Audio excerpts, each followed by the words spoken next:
I was walking through the forest when a scream startled me. A man running in horror from a pack of wolves. I quickly howled at them, then crouched down. Distracted, the wolves stopped, left the guy, and cautiously sniffed their way over to me. Hey girl, run away! Shush! After deciding I was no threat, they wagged their tails and started licking my face. Aren't you scared? Not at all. People often misunderstand wolves. This isn't Little Red Riding Hood. They're not actually grandma eaters. Come and make new friends, buddy. Hi, my name's Winona, an 18-year-old Native American living on the Blackfeet Reservation with my mom. And I'm about to tell you the craziest story of my life. After the wolves left, I helped the guy find a place to clean his wound and told him more about the wolves. So you're a Blackfoot born and bred? It's my first time meeting a Native American. How about you? What brings you here, city boy? I'm actually a pianist wandering here for inspiration. Have you found it yet? Or did you almost lose yourself just then? Inspiration's hard to find, especially when you're a theater pianist. What? A theater pianist. I work at Winter Garden. In New York? Wow, it's my dream to be a Broadway musical actress. Actually, my theater's looking for a stage crew. You could start from there and I'll find ways to introduce you to the right people. I couldn't let such a once-in-a-lifetime opportunity slide. But the thing is, my mom absolutely resents theater arts and forbids me to even mention it. So, I gotta devise a plan. I brought Luke home for lunch. Mom was so welcoming and even prepared a great banquet. So, Luke, right? What brings you to Montana? I'm doing a research paper for school. I'm in college. Oh, so you're around the same age as Winona. She's recently finished high school. I know, and if it wasn't for Winona, I'd be dead by now. So I was thinking, if it's okay with you, I'd like to invite her to college with me. That's nice of you. But what are you studying? Hotel management. Mom, I thought I could give it a try too. But honey, you said you wanted to take a gap year. I just didn't want to try college alone. But now I've met Luke, it'll be different. Mrs. Ryder, I promise I'll take good care of her. Mom smiled, then nodded. Yes! Mission accomplished! Oh man, look at how crazy the streets of New York are. Thankfully, Luke arranged a small place just a few blocks away from the theater for me. And the following day, he landed me a staff member job to get me used to the theater scene first. It's not easy, especially working for a grumpy director with a zillion demands. Hey, you! Yes, you cleaning lady! Out of the way! But just being here this close to the stage is incredible, right? One day, on set for Mr. Killorn's new play, he started yelling and throwing papers everywhere. Curious, I picked up the script and saw a line written in Blackfoot. Ketzikakumen? I love you? Mr. Killorn suddenly noticed me. Oops, I must have said it too loud. How did you learn to speak Blackfoot? My mom taught me. Oh, I live in the Blackfeet Reservation. Interesting. You know what? You're cast for the leading role in this play. Go and meet Jade, the coach here at the theater studio. She'll instruct you further. I froze on the spot and couldn't believe what had just happened until Luke appeared, bowed to the director, and pulled me out of there. Am I finally living my dream now? Here it is, the studio from the business card. Huh? Are they shooing a coyote? This stupid guy was waving his umbrella at the snarling animal. I tried to tell everyone to back up, but no one heard my tiny voice until the guy next to me suddenly spoke up. Everyone, back up! Thank God people finally listened. I slowly advanced to the coyote, knelt, and offered my hand to him. When he seemed to trust me enough, I gently stroked his head and calmed him down. Just then, Mr. Killorn's assistant appeared and took the coyote in. Turned out, he's Mr. Killorn's pet. Who keeps a wild creature as a pet in this stuffy, urban space? You okay? You hurt anywhere? I'm fine. The poor little coyote looked terrified. You know a lot about animals, don't you? I grew up with them, yeah. In Blackfoot mythology, coyotes are guardian spirits. Well, you sure were a guardian spirit right then. I was still so touched by his words, but then Luke suddenly appeared. Winona, I just heard about what happened. You okay? What are you doing here? The guy, who was friendly just a second ago, now seemed cautious and just walked away while Luke glared at him. I'm fine. You should stay away from him. Luke doesn't seem to like that guy. Something weird is going on between these two? I went and met Jade, our coach. She told me about the role and introduced me to Nathan, my actor partner, which happened to be the guy I just met. I couldn't help but grin and offered my hand to Nathan, but he just ignored me and turned to the script. Hello? Am I just a stranger danger now? We then tried the opening act, but since it was my first time being on a turntable, I took the wrong step and fell over. Nathan! I was blushing when he suddenly glanced at Luke and dropped me, almost kissing the floor. Right then, a girl barged in. Is everything ready for my set? You're late again, Stella. And actually, you and Winona are both gonna practice and we'll see who's right for the role. Winona who? As if this nobody can stroll in and try to steal my role. How snobby. She's lucky this nobody doesn't want to make a scene on her first day. During the break, I questioned Luke more on Stella. Stella is super talented. She's marvelous at dancing, singing, and acting. No surprise though, because she's been training since she was little. That's exactly why we should just give her the role already. A waste of time dealing with amateurs. That was so rude. So much for ever thinking he was friendly. In the following weeks, I finally got a better grasp of my character. The female lead was a gentle, down-to-earth Blackfoot woman. Easy peasy. I just need to pretend to be my mum. Only, my on-scene love interest Nathan was making things difficult. On stage, he refused to make eye contact with me, but he didn't have this trouble when he was up there with Stella. Every day I had lunch with Luke while Nathan and Stella were giggling in another corner, acting as if they were the most powerful couple here. Are they really in love?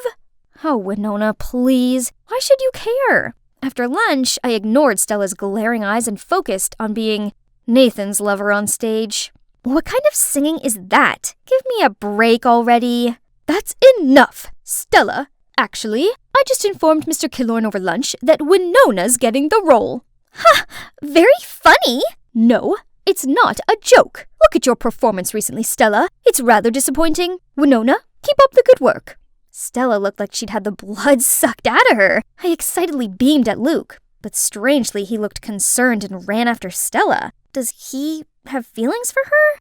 See that? Why hasn't he just confessed his feelings for Stella already and stopped this unrequited love tragedy? Isn't it because you and Stella are together? And that's also why you're so half-hearted whenever you're on set with me? It's not like that. I just couldn't control myself every time our eyes met. What did he mean by that? Congrats anyways. I always knew you deserved this role. He's right. I'd really worked super hard for this. I'm so close to achieving my dream now. The next day, I rushed into the first official rehearsal and acted my heart out in front of Mr. Killorn and the whole crew. I was dancing away to Luke's sentimental track when the door slammed open. It was Mom! I can't believe you lied to me and came here to do these foolish antics. Oh no. Mr. Killorn turned pale while Jade gasped upon seeing Mum. I tried to tell Mum to let me finish the scene, but... Fine, be this way. Until you come to your senses, you're not my daughter anymore. Mum then stormed out of there. Mr. Killorn told everyone to take a break and also left. I stormed over to Luke and asked if he told my mum the truth. But right when he was stammering, Mr. Killorn came between us. I didn't know you had to lie to your mum to get here. Yeah, sadly. She knows about my acting dream, but she has always been so negative about it. Is that so? Well, you're doing a great job. Continue practicing for the play. And maybe take me to your mum sometime and I'll try and explain this to her. Encouraged by the director's feedback, the next day I confidently acted my part. Yet Jade seemed dissatisfied and criticized my movements, saying they were too rigid. Winona, I'm giving the role to Stella. You need more training. What? I'm not some toy you can throw back and forth. Was it all just a show to get me and her to pit against each other? What was that about? Why the change? You're not qualified. Go back to your mother. What has this to do with my mother? I didn't know what was going on, but I was sure of one thing. I needed to prove myself, so I stayed at the studio practicing, swinging and swaying my soul away under the studio light until I accidentally sprained my ankle. Right then, Nathan came out and helped me up. Why are you still here? I saw you stay, so I thought I'd stick around for a little longer. As he spoke, he gently pressed an ice bag on my ankle. I felt the butterflies flapping in my stomach, but suddenly remembered his attitude before and pushed him away. Ready to stand up, just to fall into his embrace again. You must think I'm so hot and cold, but I just didn't want Luke to misunderstand anything. What do you mean? We're just friends. And what's up with you and Luke? Then he told me how he and Stella were the best of friends back at acting school until Luke appeared. Luke was instantly attracted to Stella and asked Nathan to set them up. Nathan, of course, happily agreed. However, the next day Stella suddenly expressed her feelings for Nathan right in front of Luke. Luke didn't take it too well and thought I was messing with him. He's resented me ever since. So, you and Stella are just friends? We are. Stella might appear childish, but she's good-natured. She's just She's dealing with a lot inside. I've just been watching over her. But right now, she's gonna have to learn to stand on her own since I think I've met my guardian spirit. His guardian spirit? We were so close, I swear we were almost kissing. But I quickly pulled away, saying I gotta go practice. The final rehearsal is my only chance to get my role back now. I showed up just as a substitute today, but when everybody was ready to rehearse, the only person missing was Stella. No one seemed able to contact her, and the director was growing impatient. Jade had no other choice but to push me onto the stage. Luke didn't seem too happy with this replacement, and suddenly played the piano much faster than expected. Flustered, I took a deep breath and let myself float naturally to his rhythm. During the intermission, I asked Luke what that was about. Drop it, Winona. I already knew. You got in here all thanks to your director dad, yet you fooled me with your little story. It's you who forced Stella away from her chosen role. Who's my dad? Mr. Killorn? Right then I was called for the next act. Still puzzled by what Luke said, I couldn't focus on my part with Nathan. Suddenly I heard Nathan scream my name and leapt to push me to the side. I fell on the floor and saw the massive chandelier land on Nathan. Everybody rushed to check on us, and among the crowd came, Mom? We were all waiting for the doctor to check on Nathan when Luke suddenly spoke out. I'm sorry for what I said, but Jade told me Mr. Killorn is your dad, and you guys forced Stella to drop her role. Mr. Killorn and I both gave Mom astounded eyes. Winona's my daughter? That's right, Andrew. But don't worry, as soon as Nathan's recovered, I'll bring Winona back home and will not bother you and Jade again. No, you've got it all wrong. Why didn't you tell me about our daughter? Jade said if I told you, she would harm Winona. Wait, does this have anything to do with the accident? 'Cause right before the act, I saw Jade talking to a crew member who set up the stage for Nathan and Winona. I'll get this looked into at once. So, this play about Andrew and a Blackfoot woman falling in love? Is it about you and Mom? Mr. Killorn didn't reply, but looked at Mom tenderly, and she burst out crying. Right then, the doctor came out, saying we could visit Nathan. Luke quickly pulled me aside, leaving the adults there. How are you feeling? Any discomfort? You're not mad at me anymore? Yeah, sorry for being a jerk. It's alright, dude.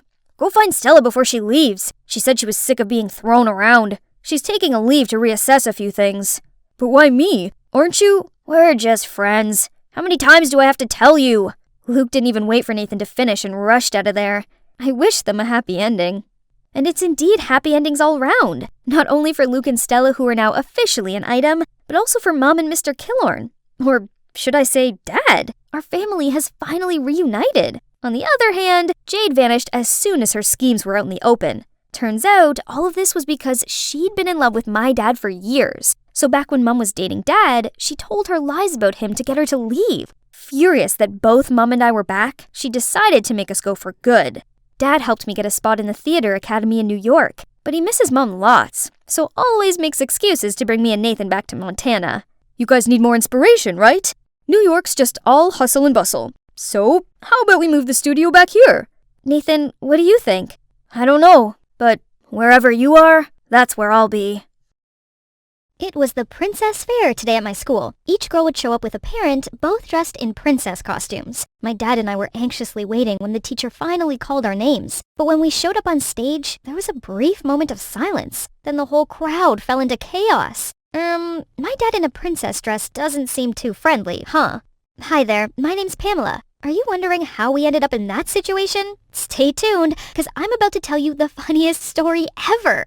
I grew up with two loving parents. Mom ran a popular pizzeria in town, while Dad was a professional boxer. But then, Mom passed away in an accident while Dad was away on a tournament. After that, Dad couldn't stop grieving and blamed himself for leaving Mom alone. So he decided to quit boxing to take care of me and the pizzeria. Growing up, Dad would always make sure I didn't miss out on being a girl, but somehow he failed every single time. It's a miracle. Like, when he tried to do my ponytail, he struggled so much I thought he was boxing with my hair. Today was just one of Dad's failed attempts. After the show, we were heading out when we came across Mr. Rocky, Dad's former competitor. Oh, isn't it Mr. Barkley, our boxing champ? Hi, Rocky. We couldn't believe it when you left the ring. You were a legend, Barkley. But I guess family first, right? Once a famous boxer, now a princess dad? Oh, by the way, this is my son. He's gonna be following in my footsteps. Warrior blood runs in the family, you know? Hope it doesn't run in the family to be a jerk like you. When we were home, I saw Dad ruminating, probably thinking about the encounter with Rocky. So I lied to him. Dad, I know you've been doing this for me, but all these girly things are not for me anyway. Instead, could you teach me boxing? I want to be a boxer like you.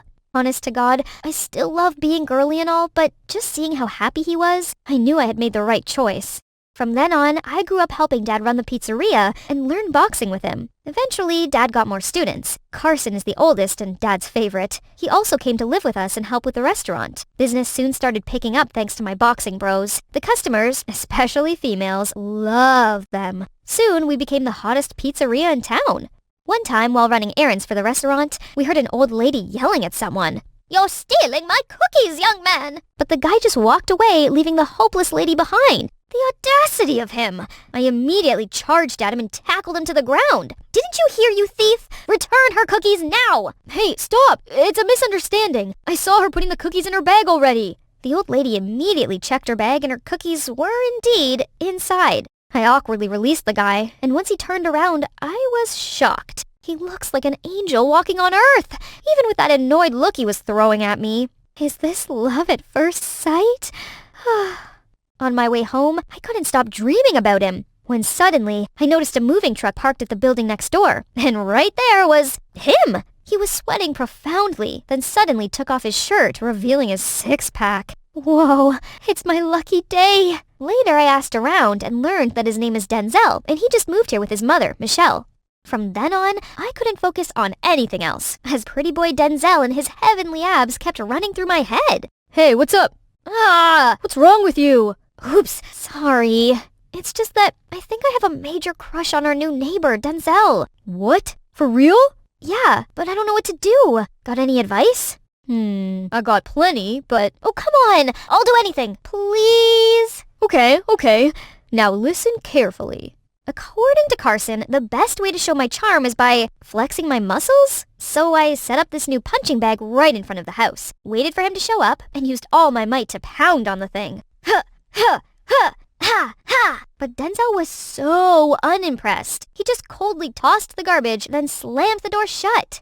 Later, I waited till Denzel appeared by his window, then started lifting my desk up with one hand to impress him. Evening yoga. He looked at me as if I was some circus clown and shut the blinds. Bummed out, the next day I went to talk to Carson. Nothing I try works. He just doesn't care. You sure? It worked every time I wanted to get girls. But I'm a girl. Ugh, you're messing with me, aren't you? Gotcha.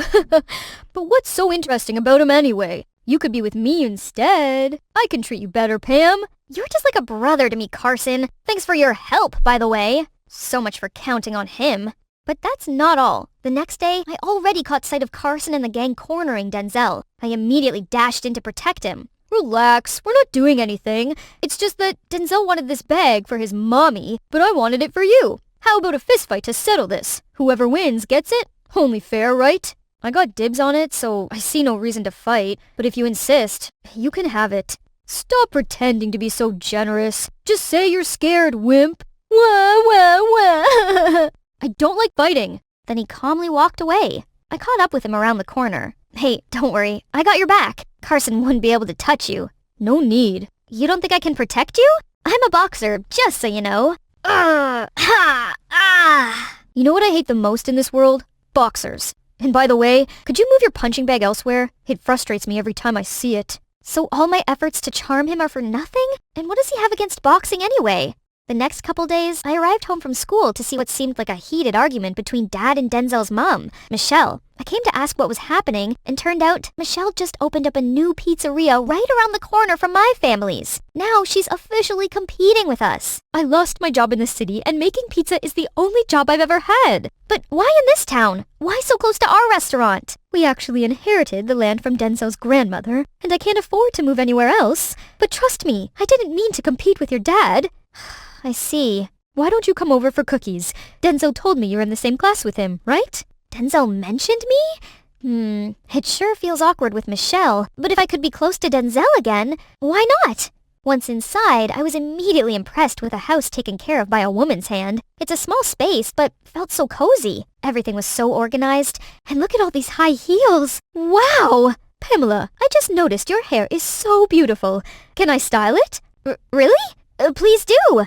Dad used to make me wear a beanie all the time because he always messed up my hair. It feels so nice being a girl again. I got home thinking Michelle was pretty nice, and she reminded me of Mom. So I explained to Dad, trying to calm him down. But once Carson whispered something to him, he immediately decided to declare war on Michelle. Ironically, Michelle's pizzeria soon attracted all the customers, since Denzel in a waiter outfit is on the next level. Carson and Dad were furious, and they decided to pull pranks on them, starting with the restaurant's sign. Then they spread rumors online that Michelle didn't wash her hands after using the bathroom and went straight into kneading the dough. Carson even planned with Dad to sneak a rat into Michelle's pizzeria to scare the customers away, but I informed her just in time, so she successfully avoided harm.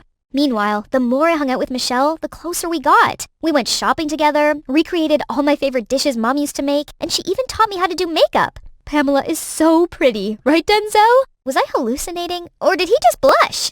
One day I came over to Michelle's restaurant after class, but it wasn't as busy as usual, and Michelle seemed so depressed. Someone pretended to be me and posted nasty reviews online for your dad's restaurant, and townspeople thought it was me. They decided to cancel on me and call me out for using unfair practices, but I swear I had nothing to do with it. Feeling uneasy, I ran home to confront Dad, but when I arrived, I saw a sprinting figure in black running away from Carson and Dad. You thief! Stop right there! Suddenly, Denzel appeared where the thief was heading. He immediately held Denzel hostage. Take him down! But Denzel just stood there frozen. Right then, a motorbike rushed over. The thief quickly pushed Denzel away, jumped onto the bike and got away. I rushed to check on Denzel, but he seemed annoyed and left. We could have captured the thief. What a coward. Denzel froze at those words, but then let go and walked away.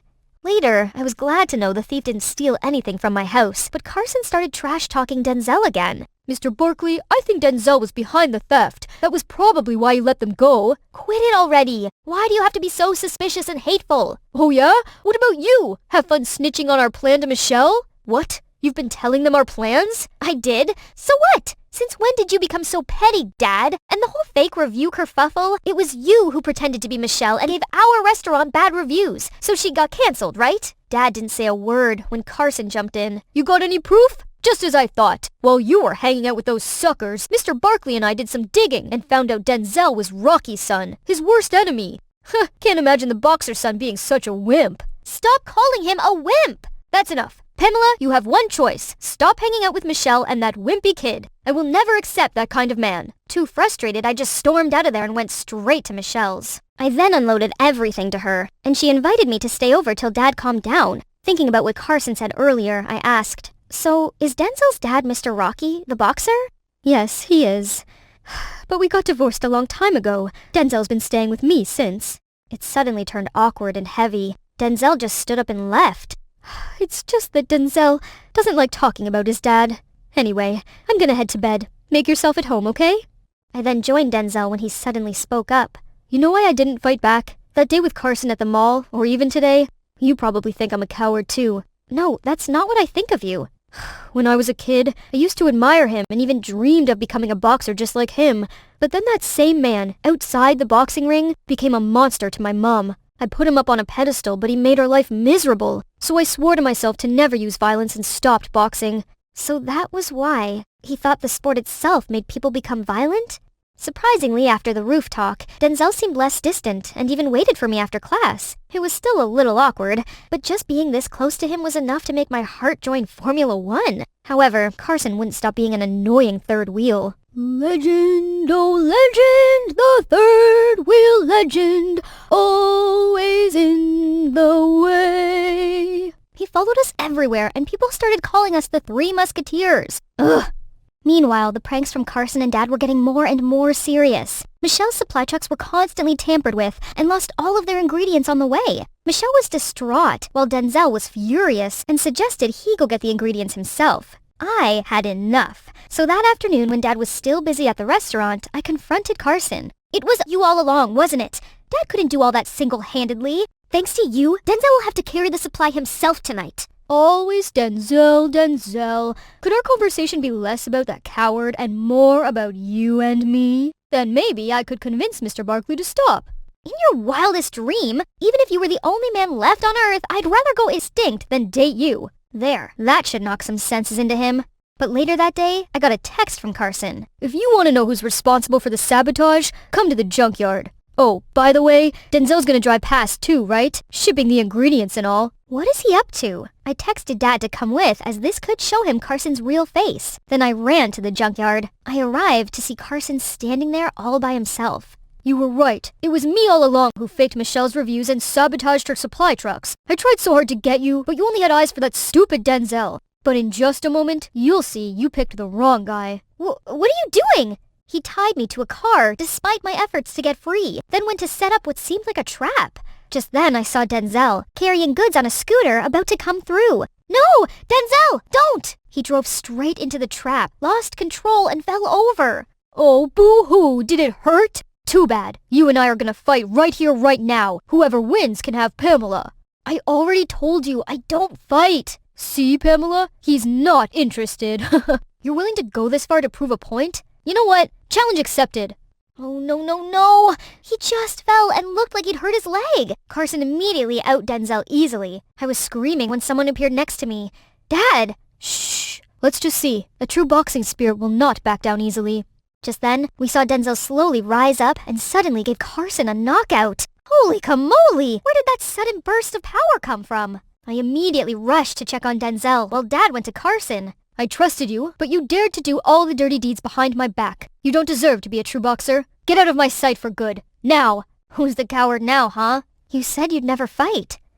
My dad makes me think boxing is violent and violence is bad, but it's not. Abusing violence is. It's okay to fight for justice. In this case, fighting for the people I love. Sorry, Denzel. I was wrong for judging you too quickly. You're not a coward at all. That's right. A man's bravery doesn't just come from his brawn or belligerence, but should come from his spirit. Huh, did I say something wrong? Wow, never thought you could be this mature. My dad then went and apologized to Michelle for hurting her business, and suggested they join forces together and open up a new pizzeria. Fortunately, Michelle was cool and agreed. After that, Denzel decided to get back to boxing. And best of all, my dad is teaching us both. Okay, you two can practice now. I gotta go over to the restaurant to help Michelle. And you know what else? Denzel and I are finally dating. Ouch, it hurts so bad. Oh, I'm sorry. Are you... You and your silly antics. It does hurt. I'm not joking. Does this help then? So, my dream of conquering Hollywood and becoming a world-renowned actress is finally beginning. Today is my first casting. Oh boy, I hope it runs smoothly. Now I just have to change my clothes. I heard that Jenny Sinclair is here too. She's bound to get the main role, as her billionaire dad is too influential for her to not to. Ugh, you mean Jenny? The talentless eye candy? She's nothing special. Her dad's loaded, and it's rumored her mom is a famous actress. But after giving birth to her, she abandoned her for a movie role. This is so unfair. How are we meant to compete with some rich girl with a paternal sob story? Yes, I'm Jenny Sinclair, the daughter of billionaire Rod Sinclair, and the rumored daughter of a mysterious famous actress. People think growing up in wealth means my life is super easy. Wrong. My dad refuses to talk to me about my mother, hence even I myself don't know who she is, and Dad is also completely against my acting dreams.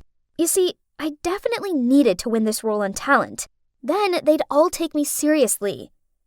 It's almost my turn. I'm so nervous. The movie's called The Servant, so the main role is for the part of this maid, and Mrs. Sharma, a veteran actress who had just come back from Hollywood, will play the role of the ruthless mistress. This is it. Fingers crossed I don't forget my lines. Next, Jennifer Sinclair. Ignoring the buzzing gossip behind me, I confidently stepped onto the stage and smiled at Mrs. Sharma. She seemed a little surprised when she saw me. Fetch me a cup of chamomile tea. I was walking with the tray when... Oops! I tripped and fell, and the cup shattered across the floor. You incompetent girl! You do realize that cup was worth more than you are? Huh? This wasn't in the script. Stunned, I just stood there with a confused look on my face. Poof! Miss Sinclair, how are you supposed to be an actress when your reactions are this abysmal? Acting is also about improvisation, not just learning the script by heart, young lady. Jenny, you clearly didn't do your research, as you're clueless about this character. I regained my composure, hurriedly apologized to Miss Sharma, and begged the director to let me try one more time. I don't have time for this. How can a young girl who was born with a silver spoon in her mouth ever understand the life of a maid? Please leave. Other contestants are waiting. So, my dream casting became a nightmare. Ugh, it felt like the whole world was laughing at me. Miss, please get up. You need to eat something. Please don't be down. There'll be plenty of other opportunities. No, that was my big chance, and I blew it. Lucas Hemingworth hates me. That basically means the whole industry will now shun me. Oh, him. My aunt's his housekeeper, and she said he's a horror to work for. He's fired 5 housekeepers within the last month, and now nobody dares apply. Don't let him get you down. Everybody knows how obnoxious he is. Did you just say Lucas Hemingworth is looking for a maid, and you know the housekeeper there? That's right, but this is the perfect way to show him that I'm not just a pretty face. I might seem like a spoiled rich girl. I sure still can play the role of a maid better than anyone else. Please help me, or else I'll go on a hunger strike.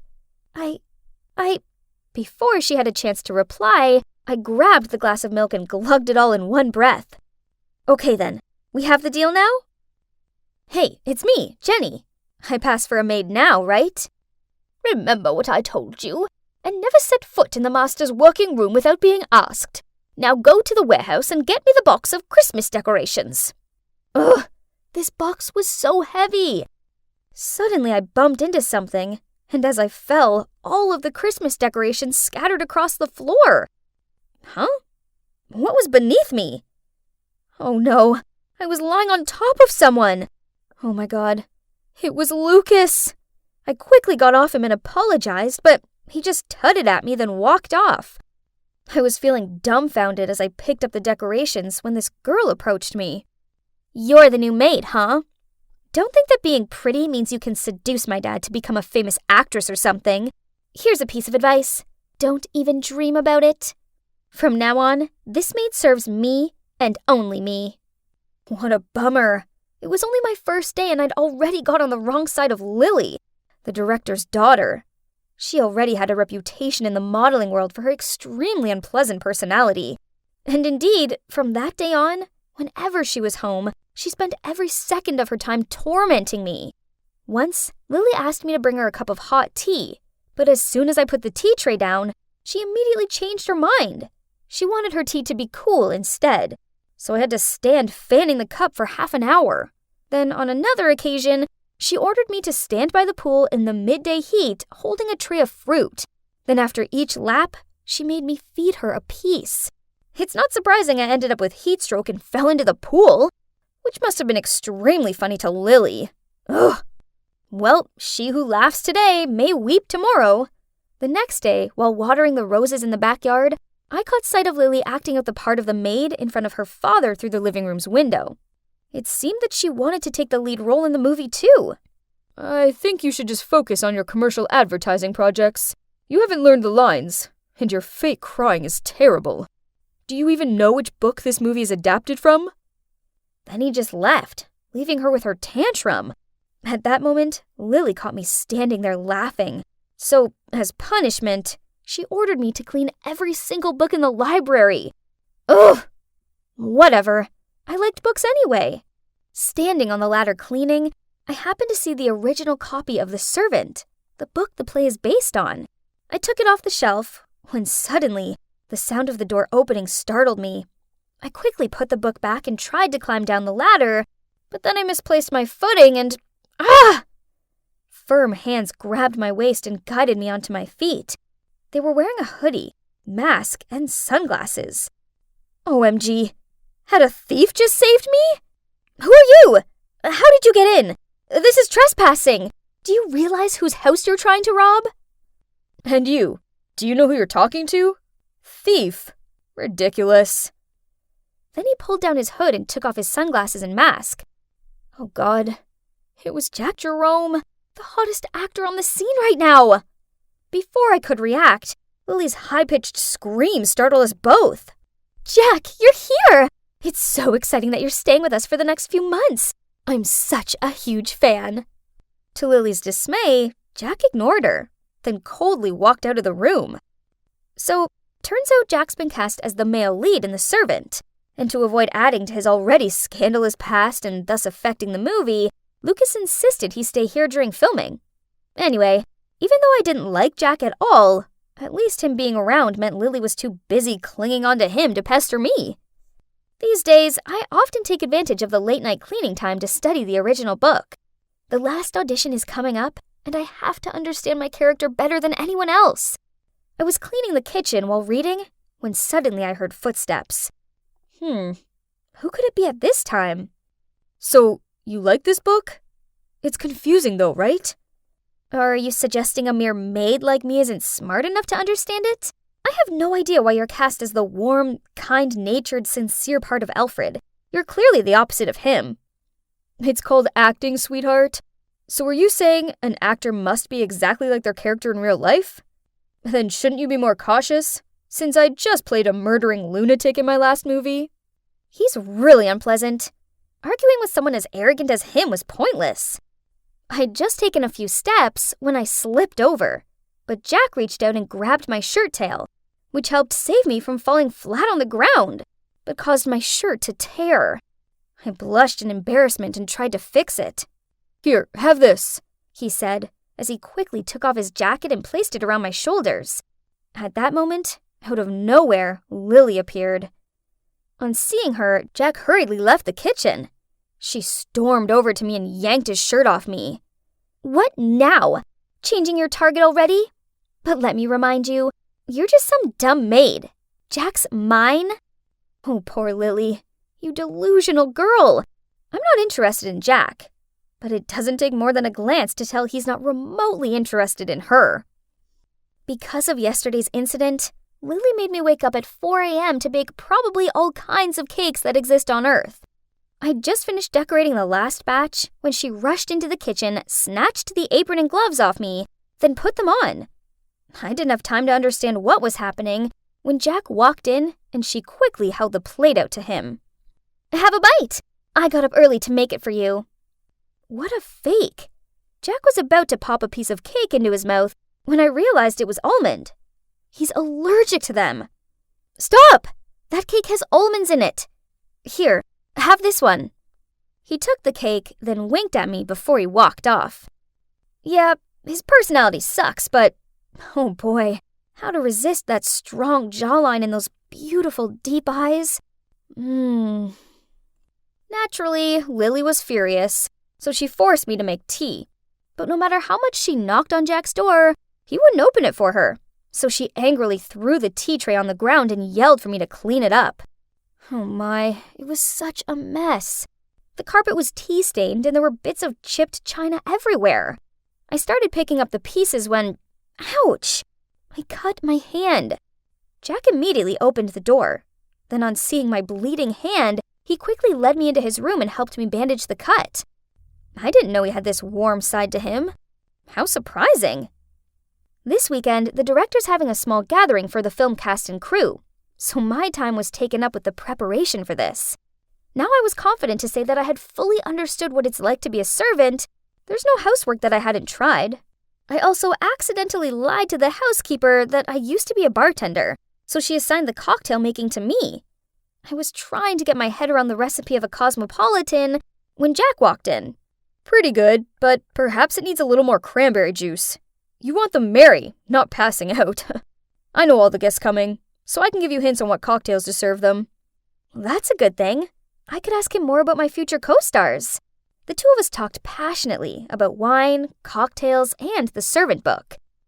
Turns out he's actually quite sweet, and nothing at all like those ego-driven swine the press portray him as. While talking and drinking, I felt a little dizzy. Suddenly, Jack approached me. Actually, I find you quite captivating, so you can quit playing around now. Playing around? Huh? You think I like you? You're drunk. I was about to leave when Jack stopped me. You're always falling over in front of me. You remember my almond allergy? You're reading the book I'm cast as the lead in. If you don't like me, how come you've been with me this whole time? I looked at Jack confused. Honestly, every time I faced him, I felt my heart skip. Seeing me blushing, Jack gently lifted my chin and placed a sweet kiss on my lips. Right then, a scream made me jump and almost fell over again. Ah! What on earth are you two doing? I frantically ran out of the kitchen, leaving Lily screaming behind me. I sat outside by the pool until I regained my composure. That was unexpected. My first kiss was with Jack, the scandalous actor I hated the most. I think I needed to leave before things became even more complicated. After composing myself, I went back to my room to start packing, and saw my clothes were thrown across the ground, and there, sitting on my bed with a smug look on her face, was Lily. She waved my passport and script in her hand. "Jenny Sinclair, it appears I know your secret. How humble of you to lower yourself to play a maid just to get a movie role. Imagine the scandal if the press found out about this. No one would dare to cooperate with a snake like you." I angrily grabbed my things back, but it didn't work. Lily even pulled out her phone to film and threaten me. "Do what I say, else this video goes viral. Then not only will your daddy dearest know you've been scrubbing toilets all day, but imagine the damage your lies will do to his precious reputation." Ugh! She was messing with the wrong girl. My method acting experience was over. I was done being her puppet. It's time she realized who's the true master of this game.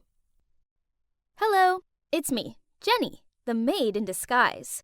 If you're wondering why a rich girl like me chose to be a maid, then it sounds like you haven't watched the dramatic episode 1 all about my turbulent time in this house.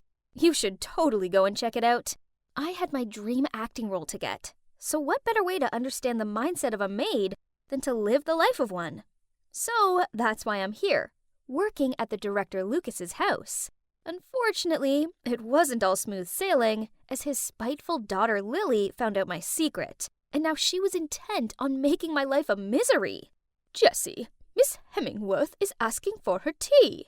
You see, I was already having 1,000 things to take care of, since tonight the director's throwing a party for the movie's crew.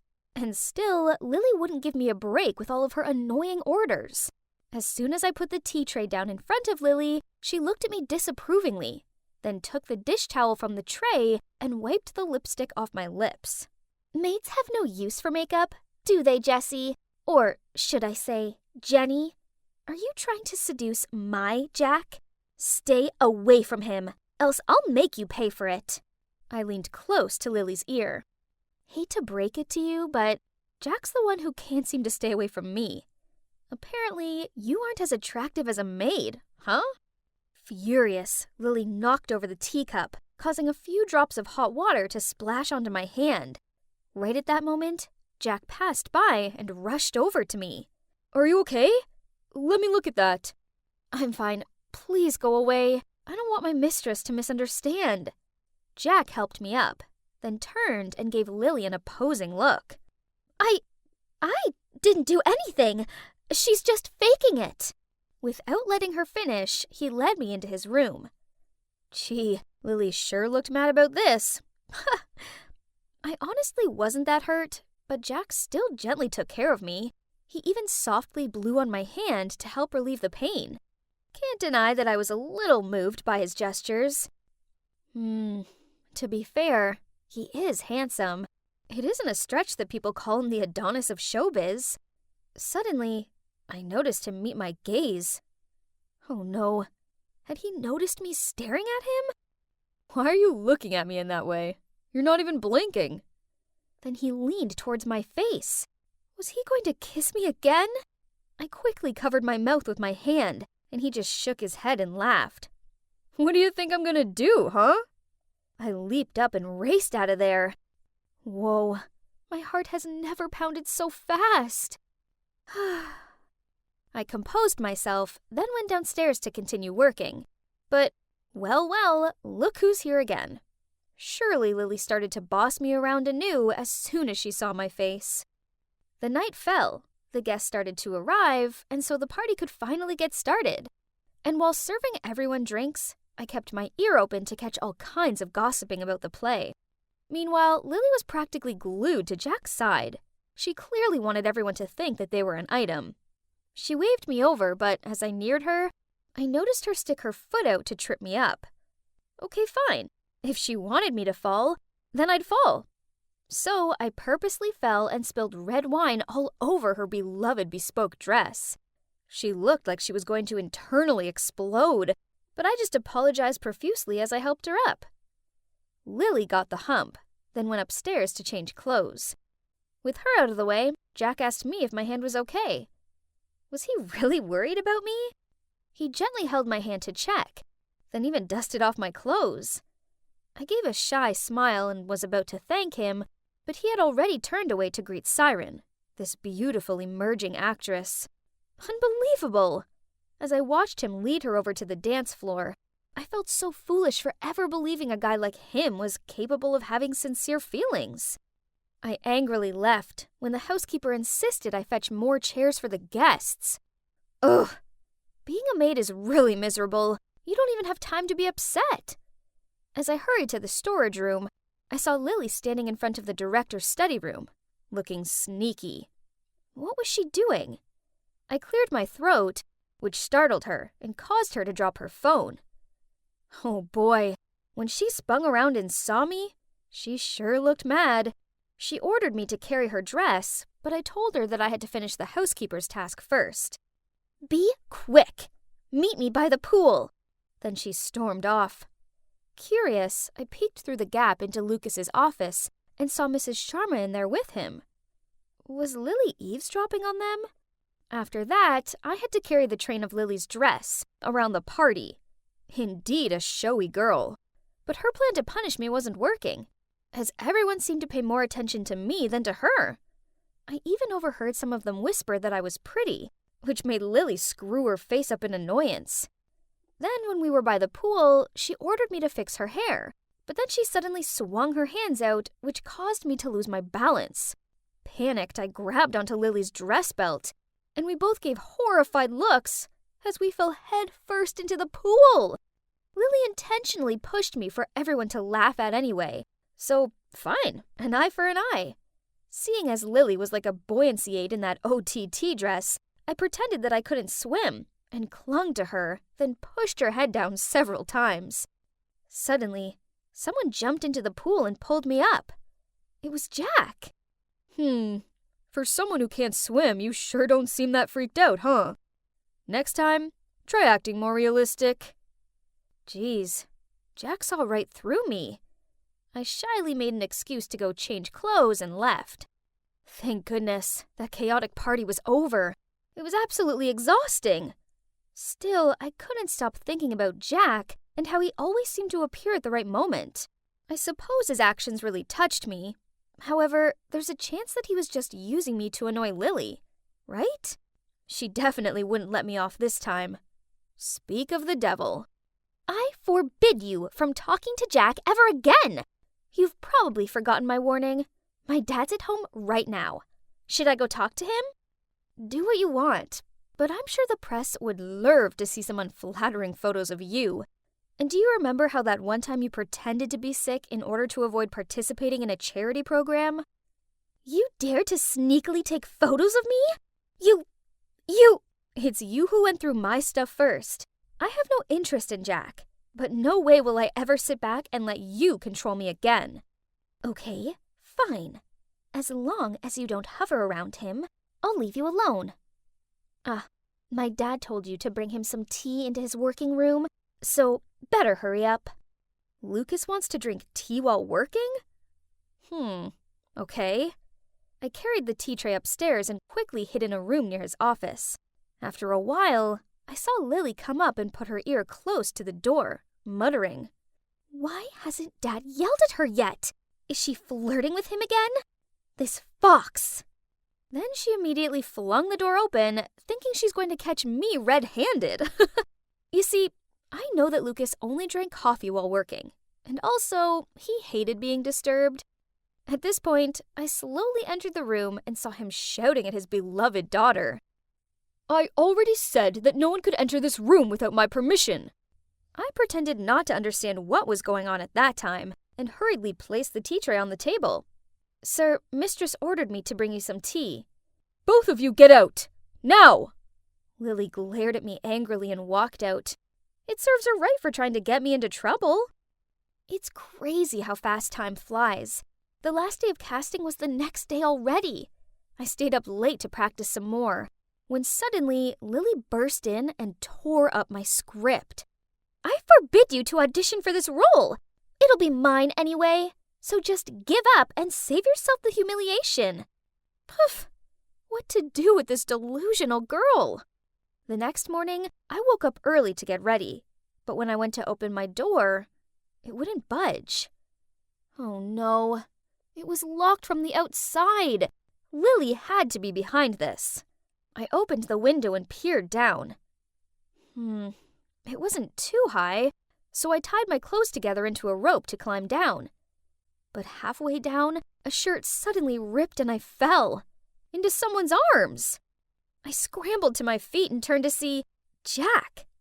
He was rubbing his arm while frowning at me. You love falling into my arms, don't you? I'm in a rush. I don't have time to argue with you. I grabbed my bag and was about to leave when an idea popped into my mind. Can you take me to the studio right away? Jack was a bit surprised at first, but he eventually agreed. I transformed while in the car. I took off my wig and brown contact lenses, put on some makeup, and voila! Beautiful Jenny was back. Jack couldn't help but gape at me in surprise. You... What's going on? But there was no time to explain. We'd already arrived at the studio. I hopped out of the car and hurried inside to audition. The director called my name at the exact moment I entered the set. I quickly regained my composure and stepped onto the stage where Mrs. Sharma was already waiting. I told myself I wouldn't let her frazzle me this time. As expected, she tried to throw me off by changing the situation and dialogue. But I took inspiration from my difficult times being Lily's maid and performed my heart out. When I finished, the whole film set started to applaud. Some of them even had teary eyes, which made me burst with happiness. After a while of discussion, the director stood up and was about to announce the results when Lily suddenly appeared. She turned on the projector and asked everyone to watch an important video. Is she trying to expose me right now? But, oh, it was a video of Mrs. Sharma talking to the director. Jenny Sinclair is my daughter. I only want the best for her. Please accept my request. Oh my gosh. So, the rumor about my mom being a famous actress is true. It was Mrs. Sharma who chose her career over me. I fell to my knees and looked at Mrs. Sharma, whose eyes were full of guilt. Everybody took out their phones to take pictures and videos. My ears were ringing hearing thousands of questions buzzing around. Suddenly, the light went out. In the dark, a hand pulled me out of the crowd. It was Jack. He put his jacket over me and then secretly took me to the car. Jack drove for an hour to a deserted beach. The two of us sat on the sand and stared out at the sea. Suddenly, Jack turned to face me and took my hand in his. If you've decided to become an actress, having to face the public backlash over a rumor, whether it's the truth or not, is unavoidable. No matter what everyone says, you just need to stay true to yourself and believe in the rightful things you did. I smiled slightly at Jack. It turned out that behind this scandalous bad boy image was actually a really brave guy who had been through a lot in this tough industry. Jack took me home after sunset, and as soon as I reached the front porch, I heard quarreling. So I slowly opened the door, kept my ear to the ground, and gently peeked into the living room. Oh my God, Mrs. Sharma is here? Why did you leave her for 18 years, then come back and mess things up like that? You know very well that I did no such thing. You're the one who prevented me from seeing her. I've always watched Jenny from afar. There's not a single photo of her that I don't keep. If you love her, why did you drag her into acting? You want her to have a suffocating life, always being watched by thousands of people, not having a single day of freedom like you? Meanwhile, I can provide her with a comfortable, pressure-free life. I don't want her to be an actress either. I was the one who asked the director not to give her the lead role. I also want her to have a peaceful life, so I've tried everything in my capability to make her fail the casting. Unbelievable. So that's the truth? Dad, why did you hide Mom away from me? Do you know how much it sucked not having a mom? Jenny, why are you here? Just hear me out. I don't want to hear anything. Jenny, let me explain. Miss Sharma, acting is my passion. You abandoned me to chase yours, but now you want to forbid mine? How ridiculous! Both of you keep saying you're doing what's best for me, but have you ever asked me how I feel? I hate you both! I ran to my room, slammed the door, then cried my eyes out until I fell asleep. When I woke up, I saw a bunch of notifications on my phone. Turns out Miss Sharma went live and publicized her side of the story. The article showed the room full of my pictures from baby to grown-up. She talked about how when she divorced my dad, even though she loved me dearly, she thought he'd be able to provide me with a better life, so she gave him full custody. So, it turns out I do have a famous actress mom, and she does love me. I guess it must have been hard for Mom, and she must have suffered a lot too. Looking at the pictures of my childhood preserved by her, tears welled up in my eyes.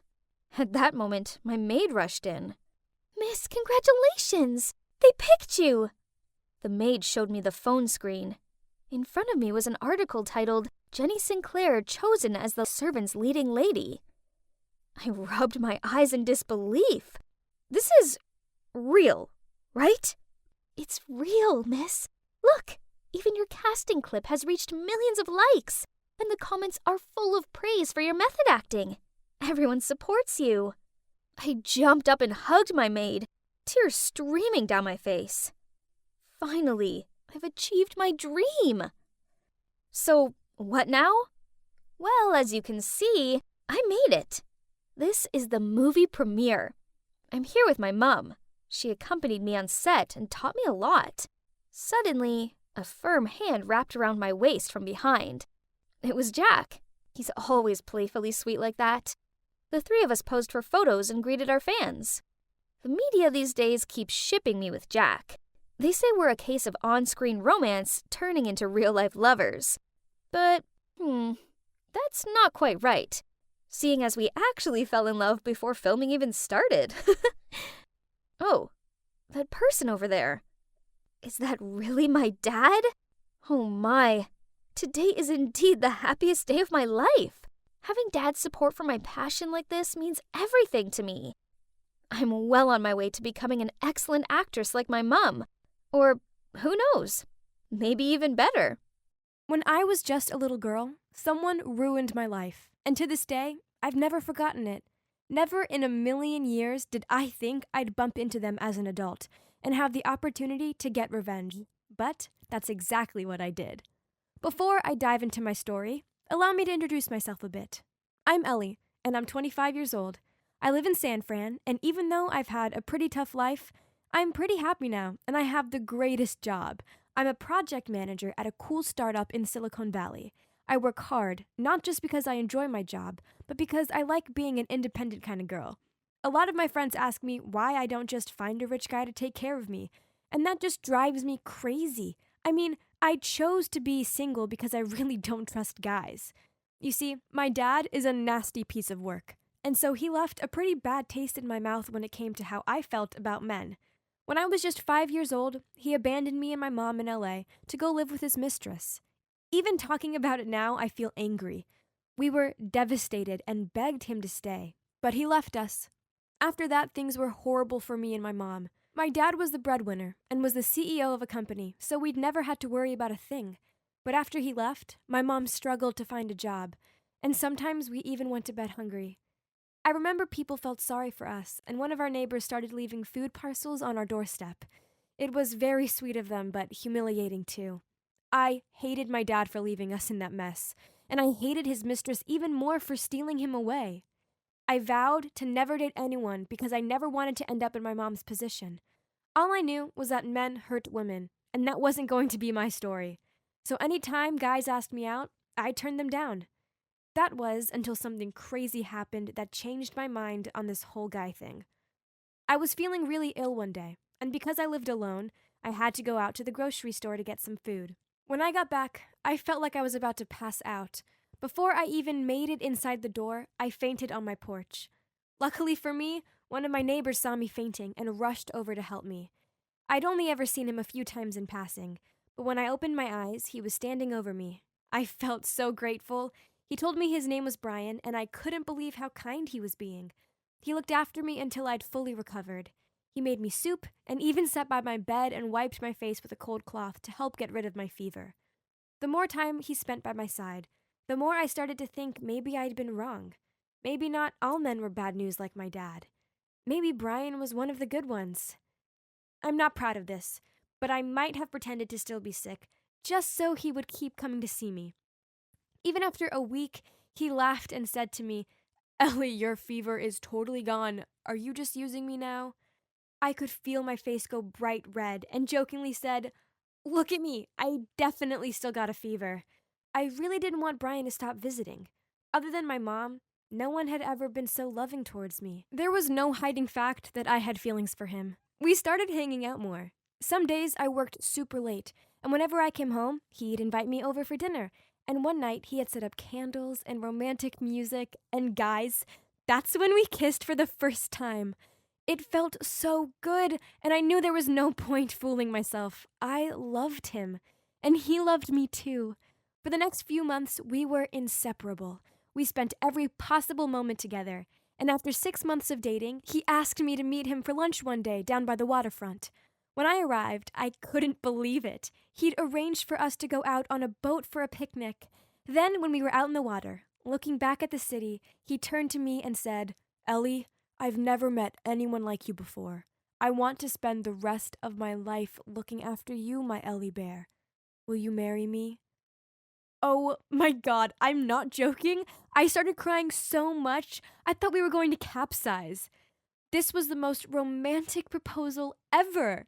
Of course I said yes. I couldn't wait to spend my life with Brian, and I was already so excited to start planning our wedding. I'd always dreamt of getting married in a vineyard near Sacramento. So now all we had to do was choose a venue and of course tell our parents. Brian had met my mom and they got on so well, but I still hadn't met his parents. They were divorced and Brian only really saw his dad. His mom was always working, he said, and so they didn't hang out much. I told him it was important to me that I met them both. So he arranged it. I was pretty nervous, but Brian's dad was so lovely, just like him. I could see where he got his kindness from. Then it was time to meet his mom. We went to a restaurant that she chose, and when we walked in, I thought I was going to collapse. This couldn't be happening, I thought. Brian's mom was none other than Sasha, my dad's mistress from all those years ago. I felt sick, and Brian could sense something was wrong. I tried to act as normal as possible, but inside, I wanted to scream. Brian introduced us and told me his mom was the CEO of my company's rival company. Could this get any worse? I had to smile and pretend to be happy to meet her. Honestly, I felt like I was going to puke and was counting the minutes until I could run out of there. Finally, his mom said she had to get back to work, and I felt like I could breathe again. But I had questions. On the way home, I asked Brian about his mom's life, and he said she divorced his dad 20 years ago when he was just 7 years old. She'd moved in with another guy, which I knew was my dad, but they'd broken up a long time ago, he said, and she had been constantly changing boyfriends till now. I turned to Brian and I said, "Are you okay with that? If she was my mom, I wouldn't want her to be playing around like that." But Brian just said, "I don't care. All that matters is that she's a good mom. As for her private life, she can do whatever she likes, right?" I couldn't believe it. How could Brian be such a good son? His mom had abandoned him, and he was just fine with it. I would never forgive my dad and his mistress for destroying me and my mom's life. And now I decided it was time for revenge. She'd made my childhood a living hell, and now it was her turn to know what it felt like. With planning the wedding, we started to see his mom, Sasha, more often, and I used these opportunities to try and get closer to her. Then one day I started complaining about my job, even though I loved it, and Sasha said, "Why don't you come work for me? There's a vacancy going, and you'd be perfect for it. I mean, you have so much experience." This was exactly what I wanted.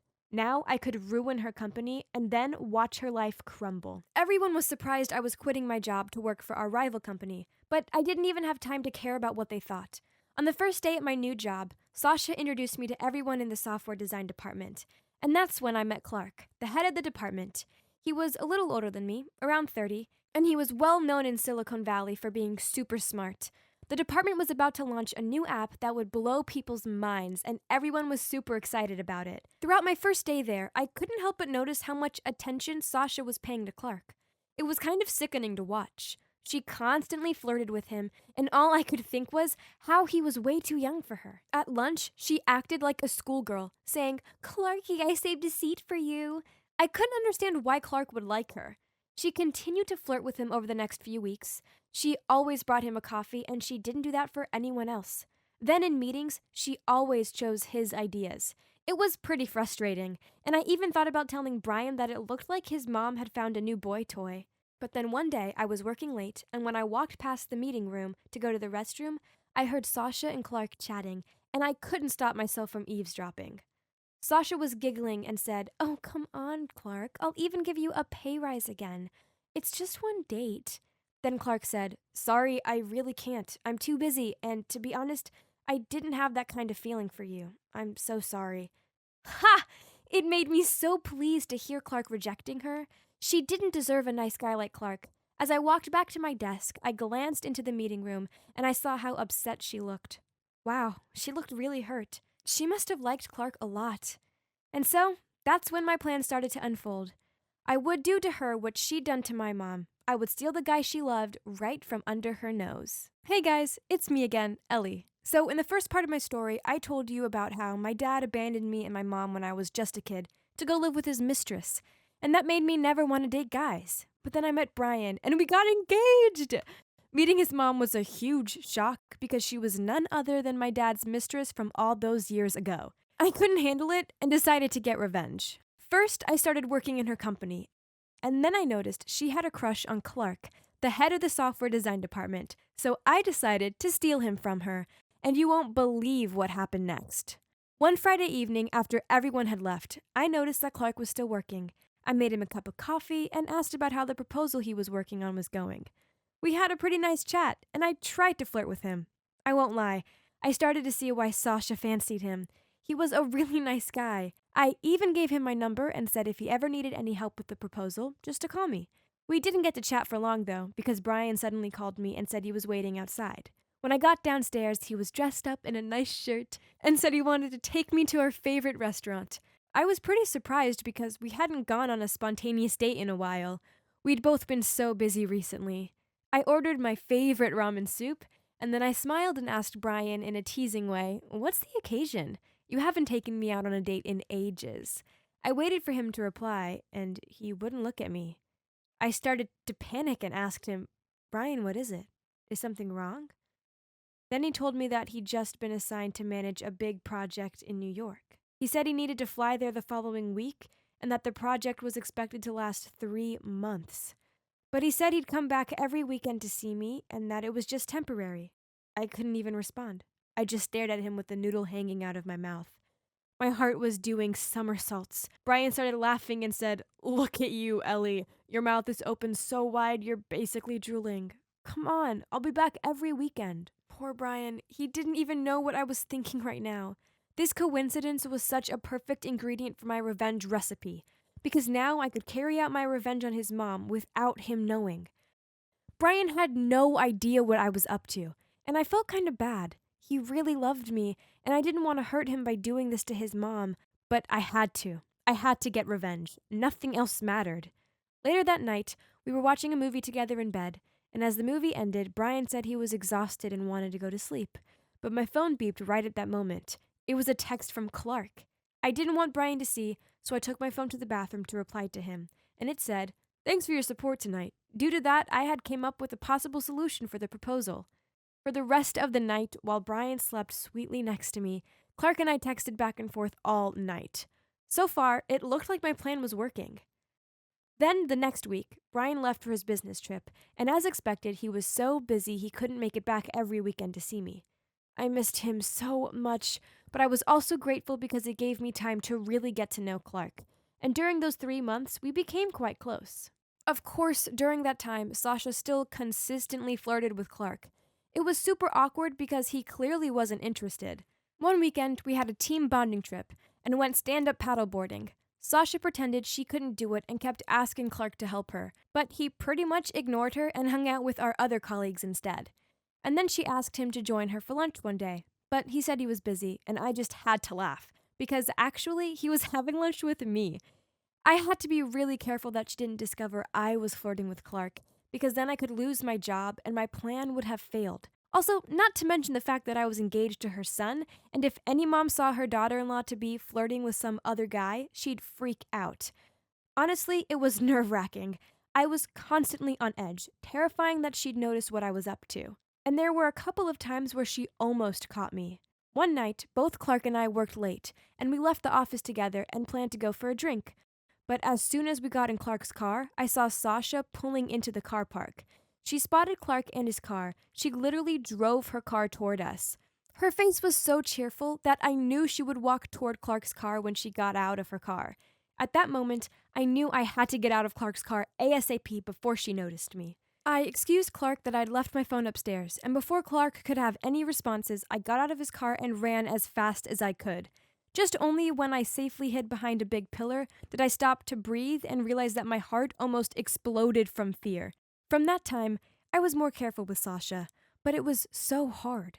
A day when I was making a move to Clark in his office, I sat close to him and gave him an affectionate look. And someone knocked on the door. I abruptly got off Clark because I thought that was Brian's mom again. I breathed a sigh of relief when realizing it was only Clark's secretary, yet my heart was still beating very rapidly. It was all worth it, though. After 2 months of flirting with him, he confessed to me that he liked me. When I read the text from him, I was so happy I actually squealed. I'd done it. Now for part 2 of my plan. I was going to use Clark to find out exactly how I could make Sasha's company collapse into a million little pieces. So, when Clark asked me to be his girlfriend, I agreed, but on one condition, that we kept it a secret. Clark agreed to this because he knew there would be lots of troubles if Sasha found out. And honestly, Clark treated me so nicely, even nicer than Brian did. He showered me in gifts, and he really listened to me. Anytime I told him I liked something, he remembered and would surprise me with it the next time I saw him. At work, we had to keep things on the down low, but every morning I'd find a handwritten love note in the drawer of my desk. It really made me feel guilty because it was clear Clark liked me a lot, and there I was, just using him for revenge. The company was about to release the new app they'd been working on for the past year, and it was expected to make the company gain a huge market share and beat all its competitors, including my old company. So I started doing overtime with Clark so that I could get access to the info on how the software for this app had been created. It was top secret info, and as a junior project manager, I had no right to this info. My old company would love to get their hands on this confidential info, and with it, they could easily kick Sasha's company to the curb and dominate the market. Then she'd have lost not just her crush, but also her career. Served her right for what she did to me and my family. One night, after we'd worked super late, he turned to me and said, "We should get going. I'm exhausted." He went to the toilet before we left and asked me to sort out the documents. As soon as he left the room, I took photos of the app development plan and all the different steps in creating the software. This was like gold, but Clark was too quick. He came back before I'd managed to take a pic of the last document. Damn. Now I just need to find another opportunity to get that last bit of info. But I had to act quickly because the app was about to be released and my old company was urging me to send the documents ASAP. That night I felt so anxious that I couldn't sleep. What was I playing at? I mean, sure, I wanted to get revenge on Sasha. She deserved it. But this would crush Brian, who I really did love. And then what about Clark? He liked me so much and had no clue that I was just using him. He'd be devastated if he found out. How had I gone from being an independent single girl with no interest in guys to the kind of girl who two-timed? I couldn't stop thinking about it all, but I had to focus. The revenge plan needed to go ahead. The next morning, I woke up feeling exhausted, but luckily it was the weekend. I'd arranged to go over to Clark's place to try and get my hands on that last document, but unfortunately, Clark wasn't interested in talking about work. He said it was the weekend and he just wanted to relax with me. Then he suggested we rent bikes and cycle over the Golden Gate Bridge and have a picnic to watch the sunset. Wow, it ended up being the best day ever. I felt so happy and I hadn't realized how funny Clark could be. We laughed non-stop and I didn't want the day to end. We kissed under the sunset. How romantic it was. But little did I know what was waiting for me at home. Hey guys, Ellie here. Again. I'm going to share with you the final part of my story, and trust me, you won't want to miss it. In part 2 of my story, my revenge plan really got underway. Brian went to New York to work for 3 months, and I managed to seduce Clark. Now we're dating, and I almost have all the info I need to make Sasha's company crash. But after an amazing day out with Clark, I came home, and you will not believe what was waiting for me. Brian was there. He was sitting in my living room, and he looked so angry. He'd flown home that afternoon and couldn't wait to spend that weekend with me. But when he arrived at my house to surprise me, I wasn't there. He was about to call me to ask where I was when he received a photo from his friend. It was of me and Clark. Turns out his friend had seen us sharing a picnic by the Golden Gate Bridge and had sneakily taken a photo of us kissing each other and sent it to Brian. And he was mad. He started shouting at me, saying, "How could you cheat on me like this?"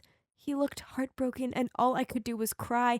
I couldn't even explain myself because the truth was much worse. If he knew it was just to hurt his mom, he'd never forgive me.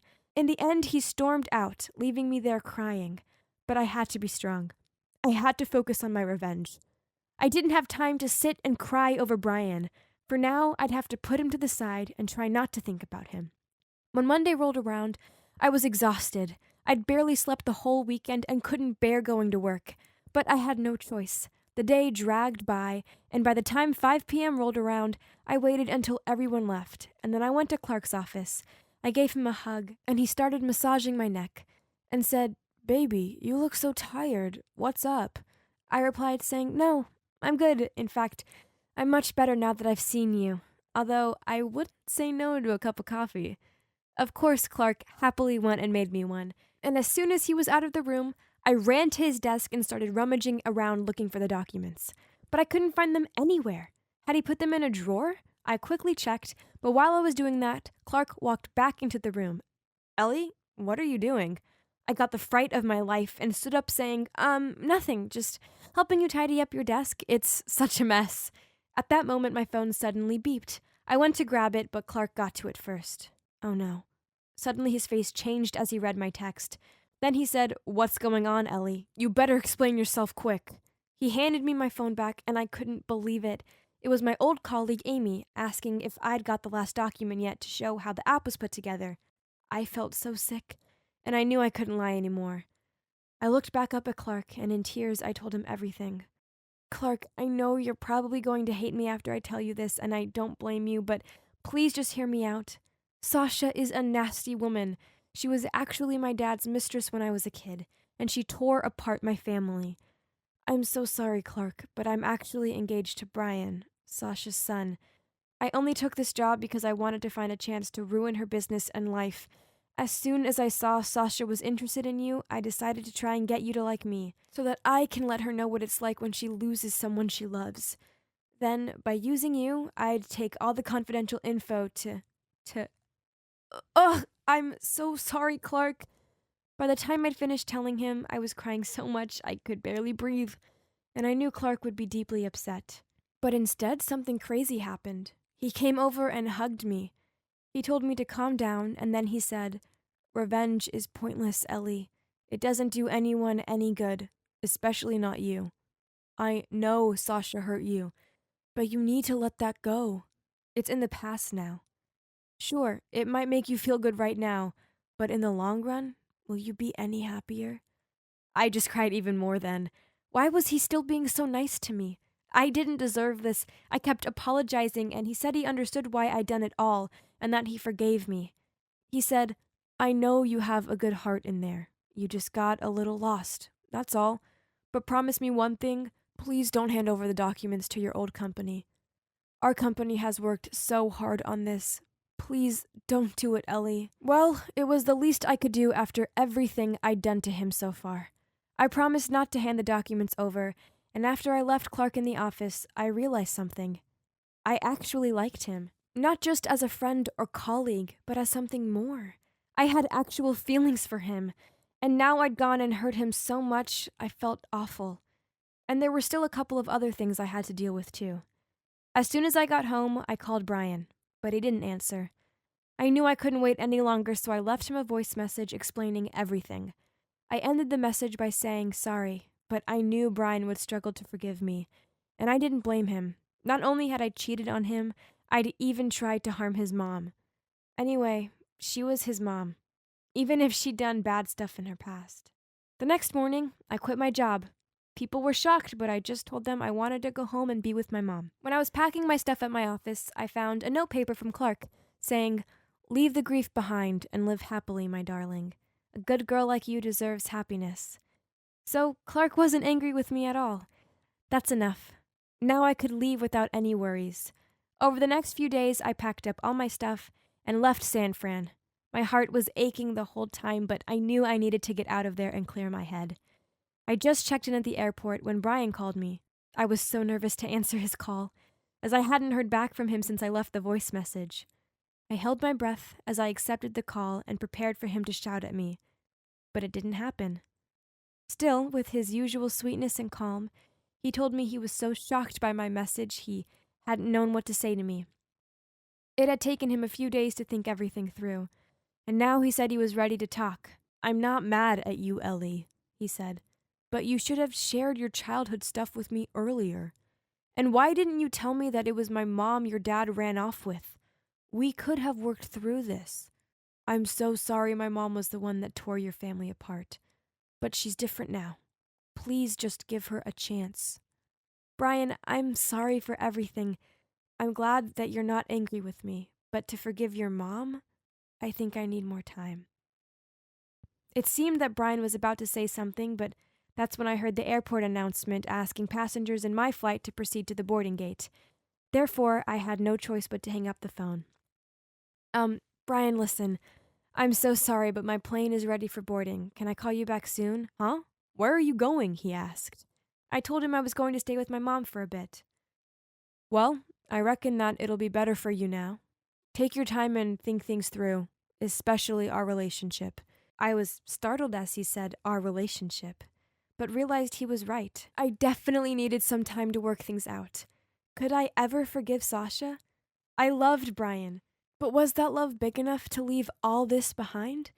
I mean, I didn't know whether I could see Sasha as my mother-in-law or not, and how would my mom react to this? I got on the plane and sat down. For the first time in months, my heart felt more peaceful again, and I felt like I could really sleep. It's right. Neither Brian nor Clark hated me. Things would be okay. I was just about to close my eyes when I heard someone say my name.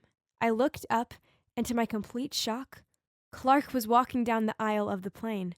He sat in the seat right opposite me and turned to me with the biggest grin and said, "I've never been to LA before. Want to be my tour guide?" Oh my God, I couldn't believe this.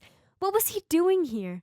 I was so shocked to see him, but at the same time, there was no denying the excitement I felt. No one could ever say I led a boring life, that's for sure. I gave Clark a smile and said, "Sure," to him. I have no idea what the future holds for me, but I guess I'll find out soon. Wish me luck. I can't believe I'm standing here in the middle of this frenzied concert with a crowd of crazy fans cheering for this Isaac guy, who I don't even care about. Hi, I'm Hazel, by the way. When I agreed with my friends to go on this road trip all the way to Carolina to attend a skydiving festival, well, this wasn't exactly what I was expecting. Yeah, that's them, Ivy and Zoe, the girls who tricked me into thinking this, their idol's concert, was the opening of the festival. There I was, eagerly awaiting some amazing aerial display or something, but instead, I was stuck in Fanville. Ugh, why were they so loud? My hearing better not be permanently damaged from this. And as you can see, being the only calm one here, they placed me in charge of their fan cams. Worse still, why did I specifically order these custom matching hoodies for us all? It made me look like I was part of these groupies. Finally, this din was over, but I was stuck amongst the slow-walking fans. And where were my friends? I couldn't even call them as my battery had died. I'll just get a taxi back to our Airbnb rental, then contact them from there. I'm too exhausted anyway. Let's just get out of this place ASAP. Forget about this chaotic night, as I'll be having a bird's eye view of the world at the actual Fall Fest tomorrow. And that's all that matters. Wow, this festival had everything going for it. From attentive service, amazing live music, and great food. It was so worth enduring that awful concert for. Everything was going great, until I saw Ivy's panicked face. Girls, it's our beloved Isaac. After the concert last night, he disappeared with a mysterious girl.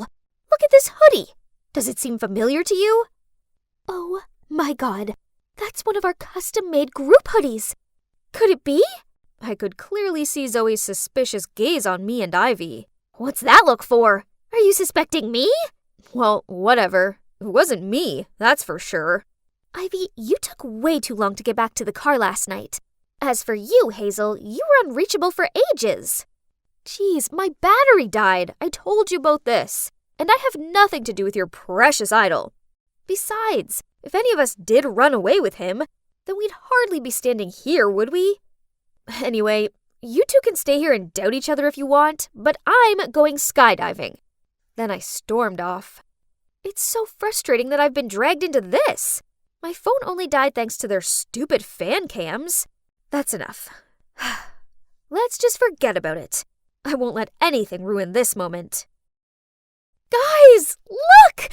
I'm amongst the clouds! 10,000 feet above the ground, and my breath is literally taken away. No matter how many times I've done this, it still feels just as thrilling as the first time.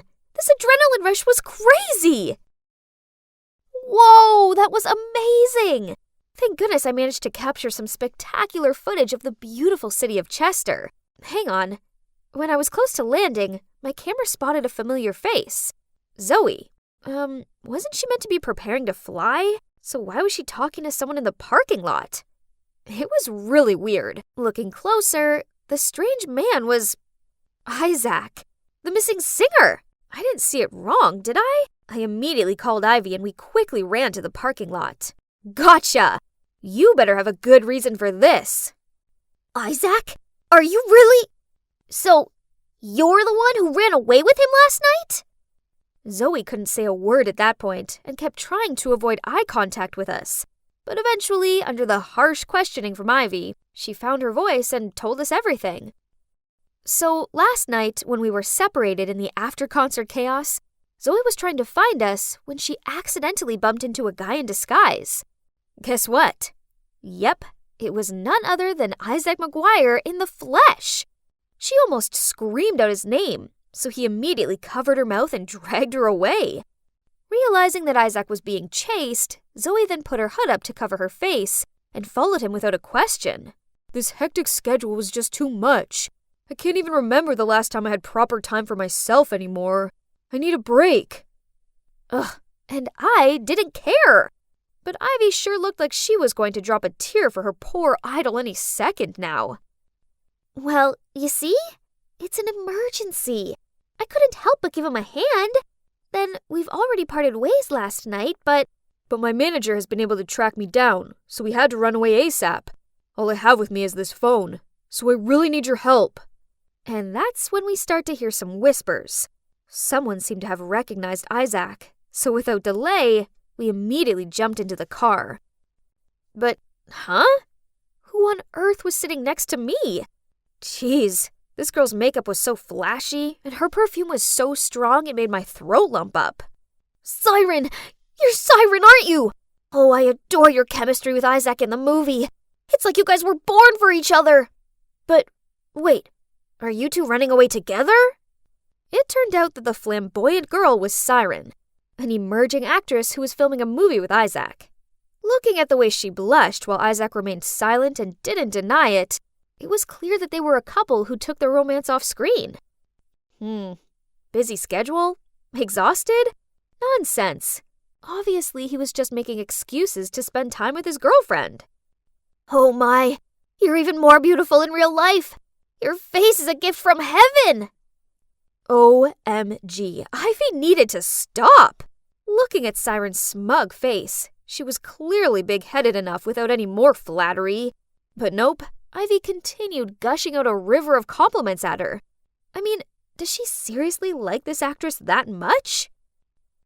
Your nose is so pretty from up close. Where'd you get your nose job? Hearing that, Siren immediately stopped smiling and covered her nose in annoyance. which almost made me burst out laughing. Chin shaving surgery, lip filler, nose job. How can she even act with such a stiff face? Sorry to bother everyone, but staying at a hotel is not a good idea right now. Can you guys help us find alternative accommodation? Yes. I volunteer to help you two. I watched in disgust as Ivy and Zoe frantically called and texted their acquaintances, but no one could help. Suddenly, Ivy turned to me and gave me her puppy dog eyes look. Hazel, you're our last hope. You must help us, please. Oh, not that again. Ivy knows I can't say no to her when she makes that pleading face. Okay, fine. Even though I didn't want to, I agreed to let them come to my family's suburban house for a few days. It'll only be a few days. I didn't want any of my family members to know I'd been there. Wow, I can't believe I hadn't been here in 10 years. This place held some of my childhood's good memories, but also some not-so-good ones. Especially one haunting one. Why didn't you tell us that your family is loaded? It would be so nice to live in a huge mansion like this. But it seems like your family doesn't come here often. It's so cold and cheerless. Yeah, he's right. Ever since that day, this place was never a home to me anymore, but just a hollow house of gloom. I was still lost in my thoughts when a deafening sound of something breaking came from upstairs. We all rushed upstairs to see what all the noise was about, and found Siren standing there in my parents' bedroom, a broken vase at her feet, and worse still, she was wearing my mom's dress. Take it off right now! Siren just shrugged, stepped over the broken vase pieces, then strutted across the room and even stopped to pose at the end. Pff, it's just an old dress. Why so serious? I was so furious that on her walk back I tripped her up, causing her to fall flat on the floor. Isaac hurriedly helped her up, and she hid behind his back and did her whole crocodile tears act, saying I was picking on her. Oh, please. I'd had quite enough of this drama queen for one day, so I was about to lunge at her to teach her a lesson, but Isaac blocked me. Excuse, Siren. That was immature of her, but I suggest you should calm down first. That's right, Hazel. The two of them didn't bring any personal belongings. Anyway, Siren was just a bit careless. You'd better watch your girlfriend closely. Change your clothes. Never touch my mom's stuff again. Got it? Now I'll arrange the rooms for all of us. Well, there were only 2 usable bedrooms here, since most of them were dusty and unfurnished. So I took the couch and gave one room to my friends, and the other room to the loving couple. But as Siren gave a satisfied look and took Isaac's hand to lead him to their room, he just shook her away and said I could have the bed, and he'd take the couch. Oh no, the couch is mine! I didn't want to share a bed with her. But Isaac ignored my protests and plopped down onto the couch to claim it. Zoe and Ivy quickly scurried upstairs. They caused this mess, yet it's clear neither of them was bold enough to share a room with Siren. What a bunch of annoying, obnoxious celebs. Anyway, I was exhausted. It was time for me to hit the sack. That girl better not snore. Siren started playing some dumb white noises, then instantly fell asleep. Me, on the other hand, even after turning off that weird lullaby of hers, I kept on tossing and turning. Ugh! It was no use. Sleep wasn't happening. So I left the room to get some air. I was about to go downstairs to get some water when I heard a piano playing.